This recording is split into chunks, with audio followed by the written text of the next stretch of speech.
too much noise today. I just need the road, the rain, and the hum of the engine.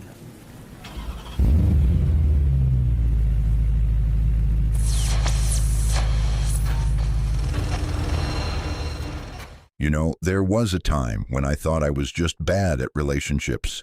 I mean, I was kind, attentive, always trying to do the right thing. But somehow I always ended up drained, confused, or walking away with this heavy weight of guilt that didn't feel like mine. I couldn't explain it. On the outside, things looked normal. We'd talk, disagree, apologize, move on. But something always felt off. It wasn't until much later that I realized what was happening, and honestly, I wish someone had told me sooner how subtle, how invisible manipulation can be. Not the loud, dramatic kind from movies, but the quiet type, the kind that dresses itself up in care, concern, or even love. That's what makes it so dangerous. It blends in. You don't question it because it doesn't look like control. It feels like something might be wrong with you. The turning point came after one conversation I had with someone I trusted. They used this phrase, so casual, so ordinary, but it landed like a punch. And not because it was loud or aggressive. It was calm, even gentle. But something in me tightened, and I didn't know why. Later that night, I kept replaying it in my mind. I'm just being honest with you. That's all they'd said, nothing more. But my stomach was in knots, and I couldn't sleep. It wasn't until days later that it hit me. They weren't sharing truth, they were hiding behind it. That phrase was a mask, a way to say something hurtful and still walk away feeling righteous. That's when I started to dig deeper. I read, I reflected, I listened to others, to myself. And I came across the work of Carl Jung, his ideas about manipulation, shadow projection, and subconscious influence. They made my whole past light up like a crime scene. Suddenly, I could see it. Not just in that one person, but in so many little moments I'd brushed off. Moments where I had given away pieces of myself because something told me to doubt my own reality. Jung once said that what you resist not only persists, but grows in size. I'd resisted seeing what was really going on because it was more comforting to believe that everyone meant well, that love was enough, that good intentions excused everything else. But that's not how life works. Sometimes people hurt you in the name of love. Sometimes manipulation comes disguised as care. And sometimes the most dangerous people aren't the loud ones. They're the ones who know exactly how to speak your language of trust. Looking back, I realize how often I'd second-guessed my feelings, how often I'd apologized for reacting to something that genuinely hurt, how often I'd swallowed discomfort because maybe I was just being too sensitive. I didn't know then that this was part of the manipulation, that one of its tactics is to make you question your own compass, to erode your trust in your inner voice. And I don't blame myself for not knowing. No one teaches you how to spot this stuff. We learn about red flags in broad strokes: anger, control, disrespect. But no one talks about the soft kind, the kind that whispers rather than shouts, the kind that leaves you drained after a conversation you can't even explain, the kind that wraps itself in sincerity and makes you feel like the crazy one. I share this with you not to blame or shame anyone, but because I wish someone had looked me in the eyes back then and said, "You're not crazy, you're not broken, you're just being quietly, skillfully manipulated." That awareness alone would have changed everything, because once you see it, it's like turning on a light in a dark room. You can't unsee it, and you can't go back to pretending it's not there. The truth is, manipulation isn't always conscious. Some people do it because that's all they've ever known. They've learned to survive through control, guilt, and emotional bait. But just because it's unconscious doesn't mean it's harmless. And just because it's not loud doesn't mean it's not real. If this resonates with you, if you've ever walked away from a conversation feeling confused, small, or strangely guilty, please don't ignore it. That's your body trying to tell you something. It knows long before your mind does. Listen to it. Trust it. It's not being paranoid. It's being wise. There's more I want to share about what I learned, about the phrases that cracked things open for me, about how I finally began to reclaim myself. But for now, I just want you to know you're not alone. And what you're feeling, it matters. Even if no one else sees it yet. Even if the words sound innocent, you feel what you feel for a reason. Don't let anyone talk you out of that. There's this moment in every awakening when you stop asking, "What's wrong with me?" and start wondering, what if it wasn't me at all? That shift doesn't come easily. For me, it came slowly, quietly, like fog lifting just enough to see the outline of something I hadn't noticed before. And what I saw was a pattern. Not just in one person or one relationship, but everywhere. This recurring thread of confusion, doubt, and emotional exhaustion that followed certain kinds of conversations like a shadow. The realization didn't hit all at once. It came in pieces, fragments of past arguments, old texts, comments that haunted me for reasons I couldn't explain. The phrase, "you're overreacting," showed up again and again, wearing different clothes but always delivering the same message. Don't trust your emotions. And for the longest time, I didn't.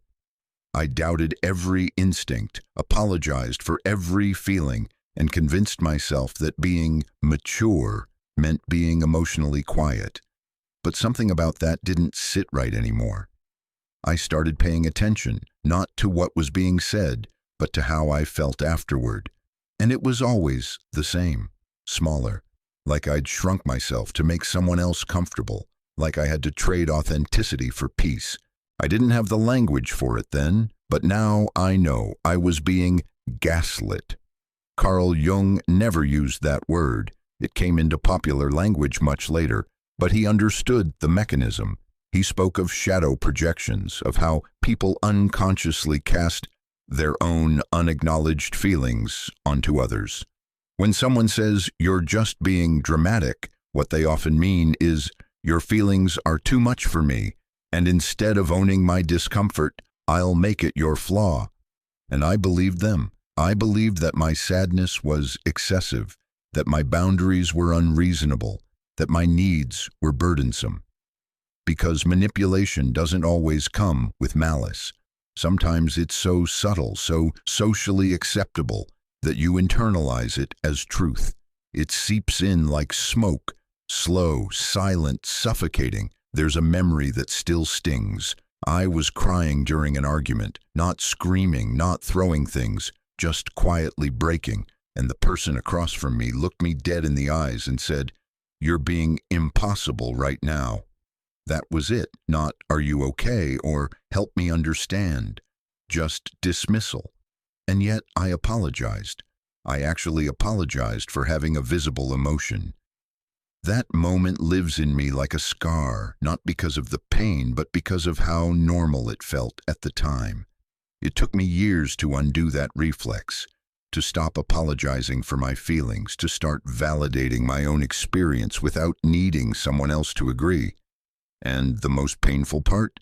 Realizing how many people I loved had unknowingly contributed to that conditioning, not because they were cruel, but because they were uncomfortable with vulnerability, their own and mine. I used to think that emotional strength meant not needing anything from anyone. Now I know that real strength is in the willingness to feel, to speak up, to stay rooted in your truth even when someone else tries to talk you out of it. It's not about being hard or unshakable. It's about being whole. One of the most liberating things I've learned is that you're allowed to walk away from conversations that leave you feeling hollow.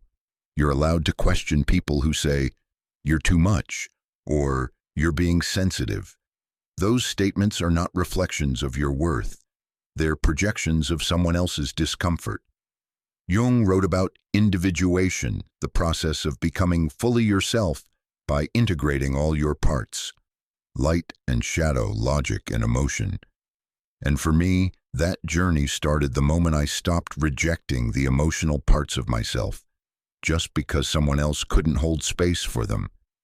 So if you're reading this and something in your chest is nodding, if there's a quiet ache that recognizes these words, please know you're not wrong for feeling deeply. You're not broken for needing clarity, kindness, or care.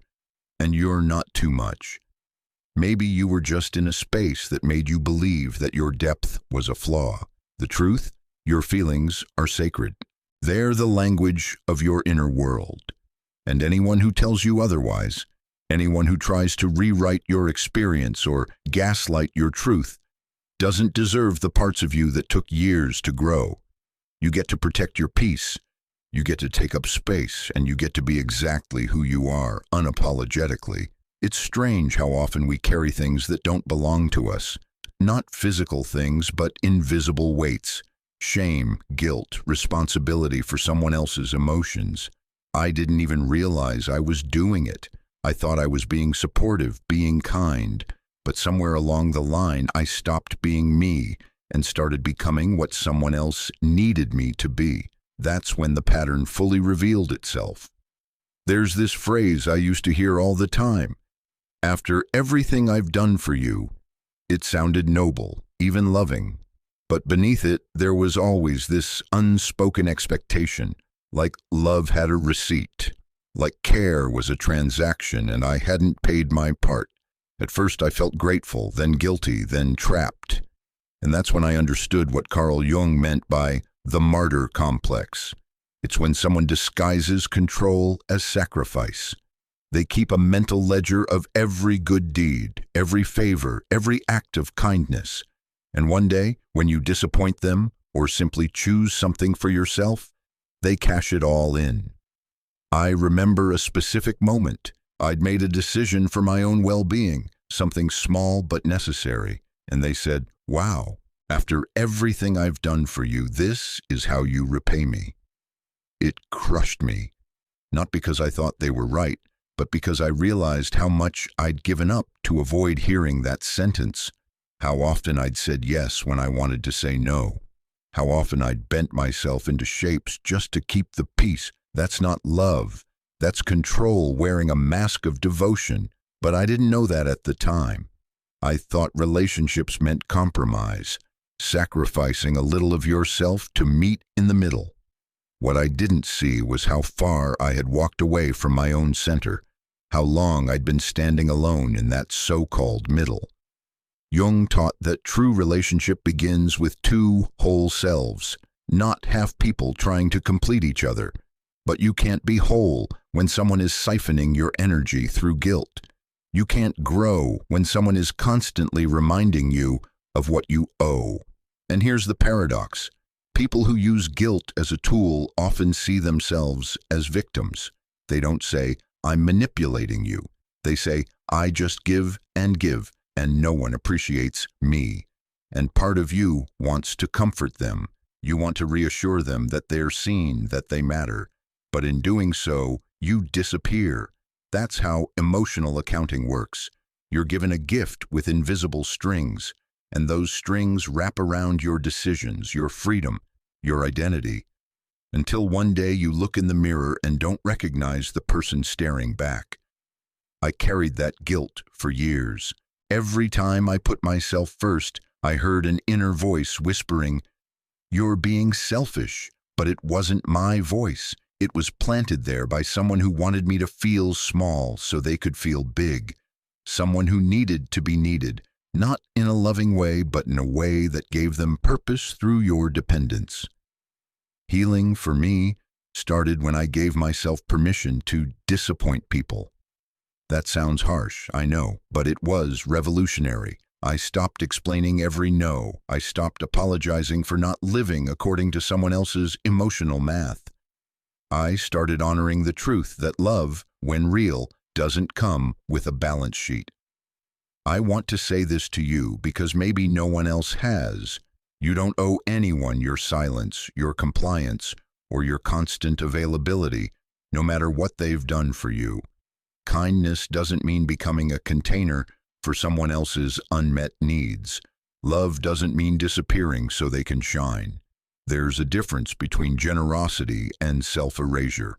One comes from fullness, the other from fear. If someone uses the past to control your present, that's not connection, that's captivity. And you don't have to stay in that dynamic to prove you're a good person. You already are. So if this is something you've lived, if guilt has been a leash around your decisions, if after everything I've done echoes in your memory, please hear this. You are not ungrateful. You are not unkind. You are finally waking up. And waking up means seeing that true love doesn't keep score. It gives and lets go. It trusts and doesn't tally. It asks for respect, not repayment. And it never, ever demands that you shrink. There's a kind of pain that's harder to name than sadness or anger. It's the quiet ache of being blamed for someone else's chaos. I didn't notice it right away. At first, I thought I was just being compassionate. I thought, if they're hurting, maybe I did something wrong. But over time, I started to see the pattern. No matter what went wrong, it was always somehow my fault. You made me do this. That's what they'd say, not in a loud, dramatic way. Sometimes it was soft, almost tender. I wouldn't have said that if you hadn't pushed me. Or, you know how I get when I'm upset. You should have just left it alone. And every time, I believed it. I replayed the scene in my head, searching for where I might have misstepped, what I should have said differently, how I could have avoided the outburst. But here's the truth I wish I'd known sooner. Adults are responsible for their own actions. No one makes anyone else explode. No one causes someone to lie, cheat, belittle, or hurt. And when someone tells you otherwise, what they're really doing is handing you their shame and asking you to carry it. Jung called this projection. It's when someone can't or won't face the parts of themselves they dislike, so they pin them onto someone else. Their fear becomes your fault. Their anger, your provocation. Their cruelty, your punishment for being too difficult, too emotional, too much. Once, after a particularly tense moment, I found myself apologizing just to stop the storm. Not because I believed I was wrong, but because it felt like the only way to restore peace. That's the most insidious part of this dynamic. You begin to think that taking the blame is the loving thing to do, that peace is more important than truth, that silence is safer than honesty. But peace bought with self-betrayal never lasts. I remember standing in front of the mirror one morning, brushing my teeth and catching my own eyes in the reflection. I looked exhausted, not just physically, but emotionally, like I'd been trying to carry two people's worth of feelings for far too long. I kept hearing their voice in my head. I wouldn't be like this if you were different. And suddenly, for the first time, I thought, what if that's not true? What if they'd be like this no matter who stood in front of them? That was the crack in the wall. From there, it all started unraveling. I remembered times they had lashed out even when I had done nothing but listen. Times they had twisted my words to justify their own behavior. Times they had claimed my reactions were the problem, while theirs were somehow always understandable. I realized then how deep the programming went. I had learned to absorb, to explain away, to twist myself into a version of me that wouldn't set them off. But that version wasn't real. It was a survival mask, and wearing it cost me parts of myself I didn't even know I was losing. Carl Jung believed that we must face our shadows if we ever hope to be whole. But what he also knew, and what few people say out loud, is that other people's shadows are not ours to carry, especially not when they weaponize them. So now, when I hear someone say, "You made me feel this way," or "You caused this," I pause, I breathe, and I remind myself, their emotions are their own, their choices are their own, and I am only responsible for my side of the street. That doesn't mean I don't own my mistakes, I do. But owning your actions is not the same as owning someone else's rage, fear, or emotional immaturity. That's not compassion, that's codependency. And it's not love, it's control disguised as connection. If any of this feels familiar, if you've been blamed for someone's temper, guilted into silence, or made to feel responsible for someone's emotional state, I want you to know that you're not crazy, you're not broken, you're not the problem. You're just standing in the aftermath of someone else's unresolved war. And the most powerful thing you can do is refuse to fight battles that aren't yours. Walk away, reclaim your space, speak your truth, even if your voice shakes, because freedom doesn't come from being perfect in someone else's eyes. It comes from being whole in your own. There's something especially cruel about love being turned into a condition, about someone looking you in the eyes and saying in words or in silence, "If you really loved me, you would." You hear that often enough, and eventually you start to believe that love is a test, that affection has to be earned through sacrifice, that loyalty means obedience. I didn't see it at first. Those moments felt emotional, passionate even, like they just needed reassurance, like their requests were rooted in love.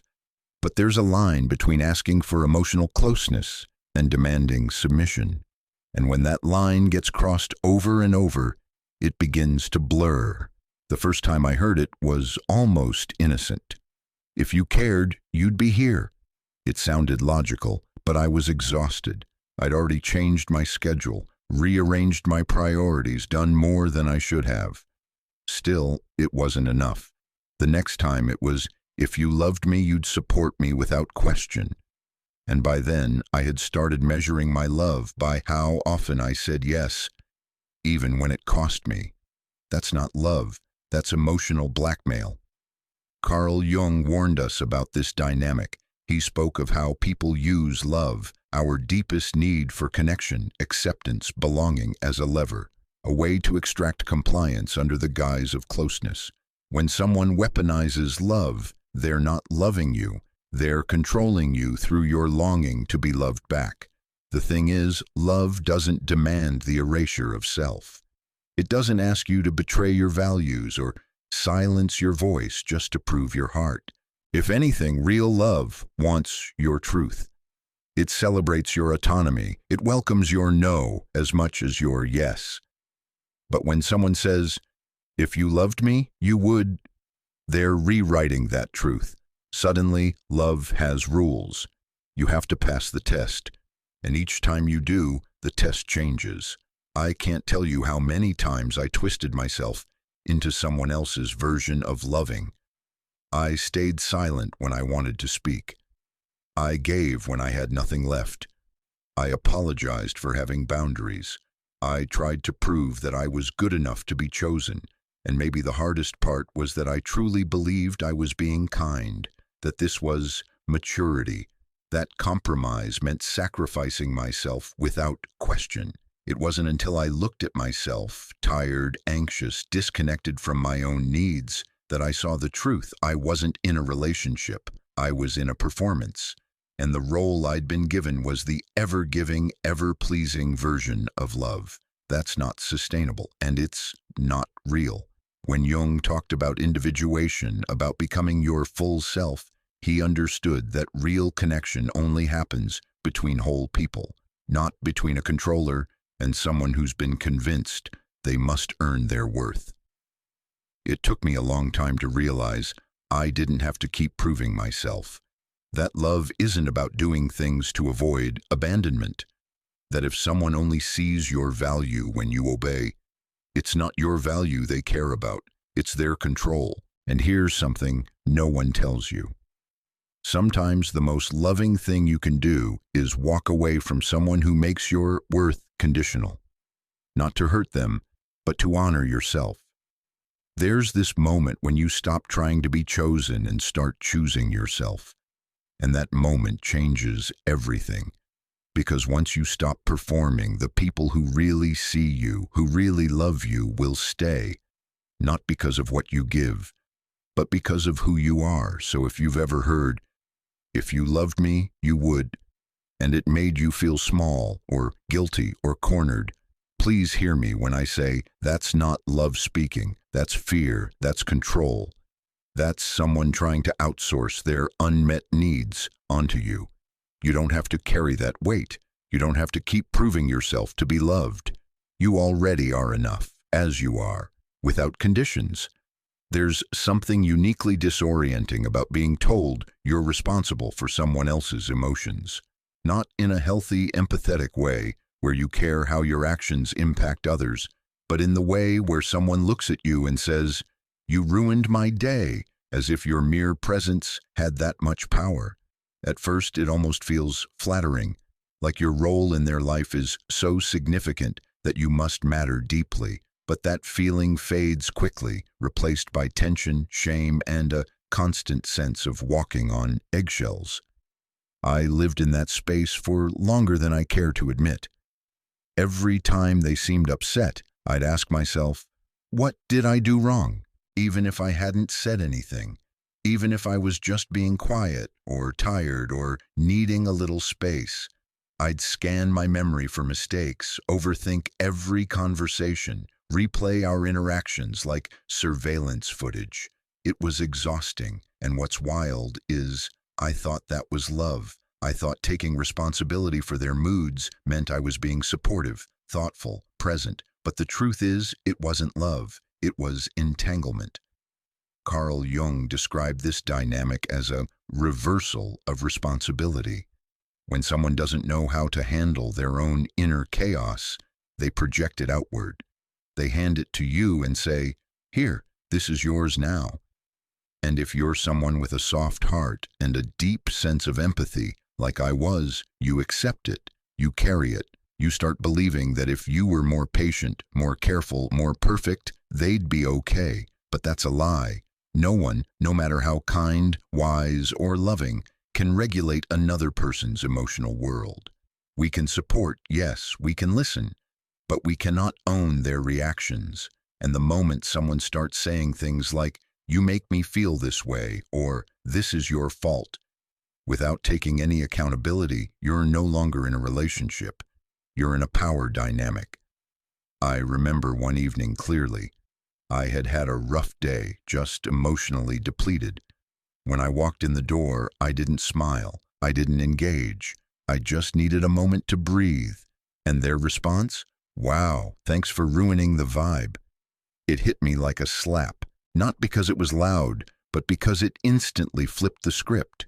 My emotions were now a problem, my silence, an offense, my fatigue, a personal betrayal.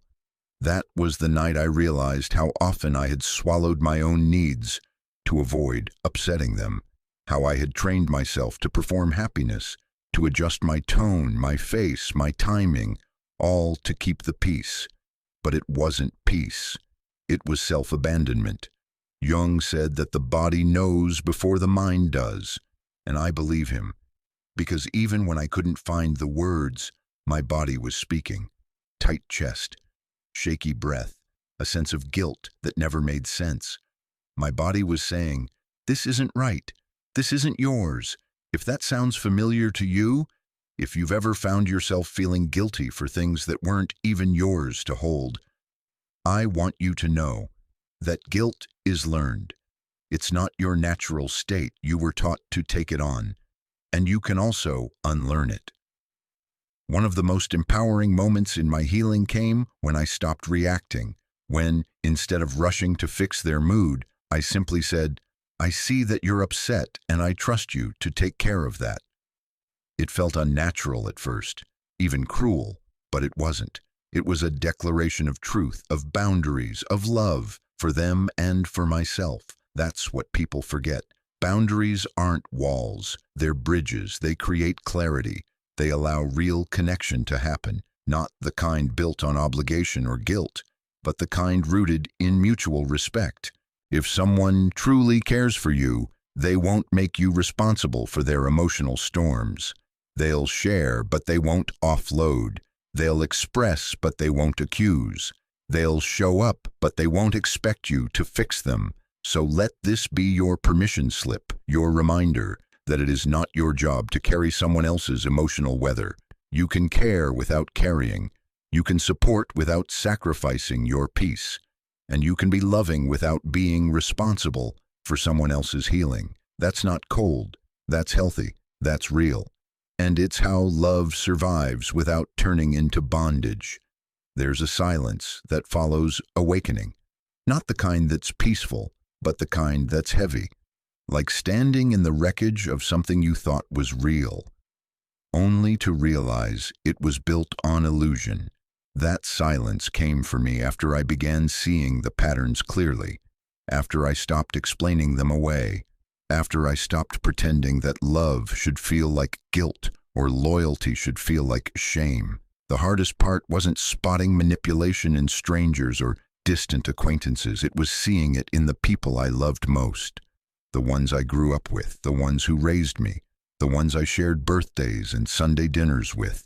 Because when you start to recognize emotional control, projection, and guilt tactics in them, something inside you breaks a little. It's not anger at first, it's grief. I grieved for the version of me that trusted without question, for the little kid who didn't yet know how to protect herself, for the teenager who thought love meant overextending, for the adult who kept bending, trying, proving, hoping. Carl Jung wrote that the first step to individuation is the confrontation with the shadow, not just the parts of yourself you've disowned, but also the truths you've been unwilling to admit about others. And nothing tests your courage more than acknowledging that some of the deepest wounds didn't come from enemies. They came from those who said they loved you. I remember a moment just a few years ago when I was on the phone with someone from my family. The conversation seemed fine until it wasn't. A casual guilt trip dropped mid-sentence. "If you really cared about us, you'd call more. You used to be so sweet." It was said lightly, even with a chuckle. But it hit me like a slap. Not because it was new, but because it was old, familiar. A phrase I'd heard since I was a child, repackaged again as love, concern, a gentle reminder. Except it wasn't love. It was control disguised as affection. It was the expectation that my worth was tied to performance, that my connection to them had to be earned through compliance. And I almost responded the way I always did. I almost apologized. I almost promised to do better. But something in me paused. I heard Jung's voice in my mind. Not literally, of course, but that echo of his teachings. Until you make the unconscious conscious, it will direct your life and you will call it fate. I didn't want to keep calling this fate. I didn't want to keep playing the same roles in someone else's script. So instead, I said, I hear you and I love you, but I'm not going to carry guilt for living my life. The silence on the other end was deafening, not angry, just confused, because I had stepped out of the dance. I had broken the rhythm of manipulation. That's the thing. They're not always aware of what they're doing. Jung believed that most manipulative behavior comes from unconscious pain, fear, and unresolved inner conflict. Many people aren't malicious, they're just hurt, projecting their unmet needs and fears onto those closest to them. That doesn't excuse the behavior, but it does explain it. Still, understanding why someone manipulates you doesn't mean you have to tolerate it. And that's where real freedom begins, not with confrontation or drama, but with quiet clarity, with the calm decision to no longer respond to guilt the way you used to stop internalizing shame that isn't yours, to let go of the belief that proximity equals obligation. What happens next isn't easy. You lose some people, or maybe you don't lose them, but the relationship shifts. You become different, colder, distant. But in truth, you're not colder, you're clearer.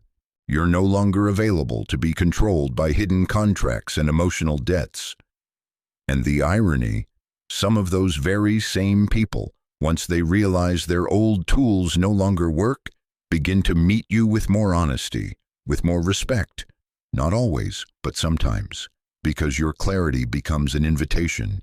I will love you, but I will not lose myself to do it. So if you're feeling the weight of seeing someone you love in a new, painful light, if you're grieving the fantasy of what the relationship could have been, if you're standing in that heavy silence, I just want to say, you're not alone. This pain has a purpose. It's the birthplace of your boundaries, the soil from which your authenticity will grow, and the space where the truest versions of love, mutual, free, unconditional, can finally take root. Let the silence come. Let it clear the noise, because on the other side of that silence is you. I used to think that strength meant having the perfect comeback, saying the right thing at the right time, catching the manipulator in the act and calling them out with clarity and fire. But that's not what real strength looks like, not for me and probably not for most of us. Real strength is quieter. It's the moment you don't respond the way you used to. It's when you feel the pull to justify yourself, to fix, to prove, and instead, you breathe. You stay still. You choose yourself. One of the most powerful tools I ever learned came from Jung's teachings, and honestly, it was so simple that I almost dismissed it. He said, when confronted with manipulation, the first thing to do is pause. Don't react. Just observe. That pause is everything. It breaks the trance. I started trying this. The next time someone said, "You're overreacting," I didn't argue. I just repeated calmly, "You think I'm overreacting." And then I left it there. No defense, no explanation, just presence. The shift in energy was immediate. They didn't know what to do with it, because manipulation thrives on unconsciousness, on automatic reactions. But when you bring consciousness into the room, the entire dynamic begins to unravel. That was step one: pause, observe, name. Step two was even harder: listening to my body. Jung believed the body is a gateway to the unconscious, that it speaks in sensations when words fall short. I used to think my anxiety meant I was weak, that the pit in my stomach was something to ignore, but now I see it as wisdom, as a messenger. If my chest tightens during a conversation, that means something. If I feel drained after being around someone, that's not imaginary, that's data. So I started tuning in. I'd put my hand on my heart during moments of tension. I'd ask myself, is this mine to carry? Most of the time, the answer was no. And even when it was yes, that pause gave me space to respond instead of react. The third shift was the most transformational: refusing to play the game. Manipulators want urgency. They thrive on emotional intensity. They say things like, "You never support me," or "If you walk away now, we're done," hoping to spark fear, guilt, or immediate compliance. And for most of my life, I obliged. I'd rush to explain, to prove my loyalty, to make it better. But one day someone said to me, "I need an answer now." And for the first time, I replied, "I'll think about it and get back to you." It was a small sentence, but it was an earthquake. That phrase, "I need time to think," became my shield. It protected me from manipulation's most potent weapon, immediacy. It gave me space to check in with myself, to consider my needs, to detach from the emotional whirlpool long enough to find clarity. And it works. Every time. The more I practiced these tools, naming, feeling, slowing down, the more power I reclaimed.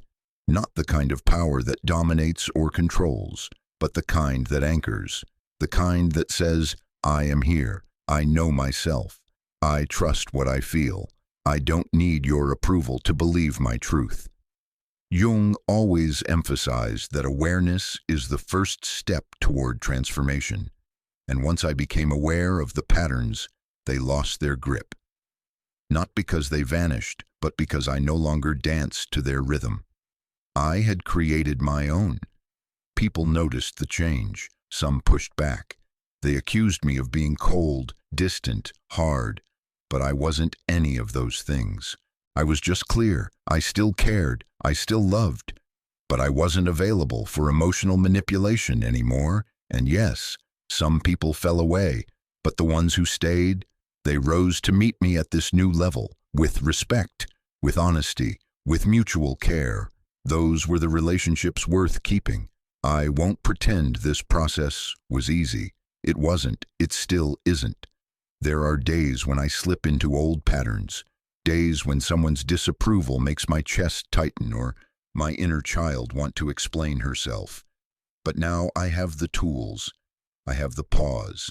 I have the permission to not respond, to let silence be my answer, to let my body be my guide, to take up space without apology.